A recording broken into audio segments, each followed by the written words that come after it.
MLA Gopal Chandra Roy has become disconnected from the public, which is why people in his constituency have grown resentful towards him. Out of the resentment, local youths attacked his meeting. BJP leader Shubal Bhomik stated that no BJP worker was involved in this incident. MLA Gopal Chandra Roy has become disconnected from the public, which is why people in his constituency have grown resentful towards him. Out of that resentment, local youths attacked his meeting. BJP State Vice President Shubal Bhomik said no BJP worker was involved in this incident.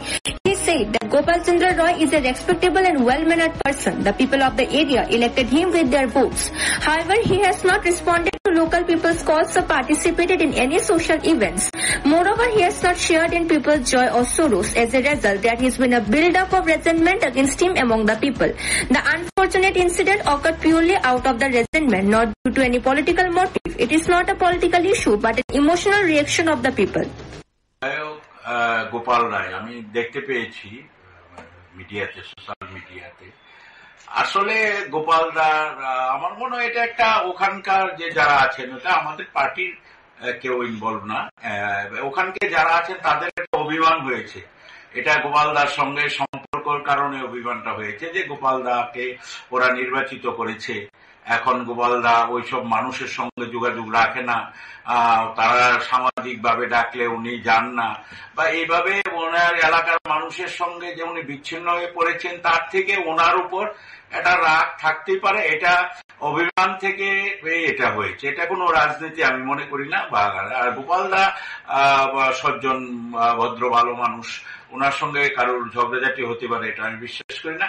এটা একটা অভিমানের বহিঃপ্রকাশ। এলাকায় বিধায়ক থেকে এলাকার মানুষের সুখে দুঃখে না থাকার কারণে ওখানকার মানুষরা যারা ওনাকে ভোট দিয়েছিলেন তাদের মধ্যে এই প্রতিক্রিয়া হয়েছে। এই প্রতিক্রিয়ার একটা বহিঃপ্রকাশ কালকে হয়েছে, এটা ওনাদের ব্যাপার, এটা নিয়ে আমরা মনে করি না এর মধ্যে কোনো রাজনীতি আছে।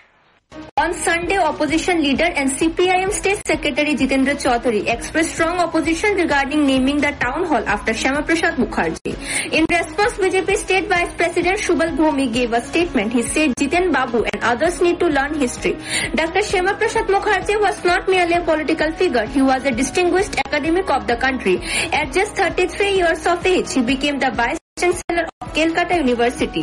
Jiten Babu and his party follow Marxism and Leninism. They have installed statues of Mao Zedong, Lenin and Stalin, individuals accused of killing 4 million people. So Jiten Babu should first understand the history of Dr. Shyama Prasad Mukherjee. It is unacceptable to speak this way against an educationalist like Shyama Prasad Mukherjee. People should know about their social service and contribution to the country. They did nothing for themselves. They dedicated their lives for the people of India. প্রতিটা বিষয়ে প্রতিক্রিয়া দেন, ক্রিয়ার আগে প্রতিক্রিয়া এসে যায়। উনি issue নেই ওদের কাছে, ইস্যু করছেন। ডক্টর শ্যামাপ্রসাদ মুখোপাধ্যায়ের ইতিহাসটা তো জানতে হবে। শ্যামাপ্রসাদ মুখোপাধ্যায় কোনো রাজনৈতিক ব্যক্তিত্ব না। ওনার পিতা আশুতোষ মুখোপাধ্যায় বাংলার ভাগ, এবং ডক্টর শ্যামাপ্রসাদ মুখোপাধ্যায় উনি 33 বছর বয়সে কলকাতা বিশ্ববিদ্যালয়ের উপাচার্য হয়েছিলেন। উনি দেশের জন্য বলিদান হয়েছে। শ্যামাপ্রসাদ মুখোপাধ্যায় কেন্দ্রের মন্ত্রী ছিলেন এবং এত বড় একটা একাডেমিশিয়ান। ওনার ব্যাকগ্রাউন্ড, উনি কে ভারতবর্ষে, তারা তো আন্তর্জাতিক ইতিহাস। তাদের কাছে মার্কস, এঙ্গেলস, স্টেলিন, চে গুয়েভার, তাদেরকে নিয়ে ওনার আছে, মাও সেতুং। তো যারা 40 লক্ষ 50 লক্ষ মানুষকে গ্যাস চেম্বারে ঢুকিয়ে হত্যা করেছে, তাদের মূর্তি স্থাপন করে ওরা। লেনিন, স্টেলিন, মাও সেতুং যারাই করেছে তাদের ইতিহাসটা জেনে নিতে হবে। আর দেশের জন্য, মানুষের জন্য বলিদান দিয়েছে, তো ইতিহাসটা একটু জেনে নিলে জিতেন বাবুদের সুবিধা হবে। The state leadership of BJP is determined to put all efforts in renaming the Agartala Town Hall. Very soon, it is likely that the town hall will be renamed as Dr. Shyama Prasad Mukherjee Hall. Bureau Report, Fact Finder.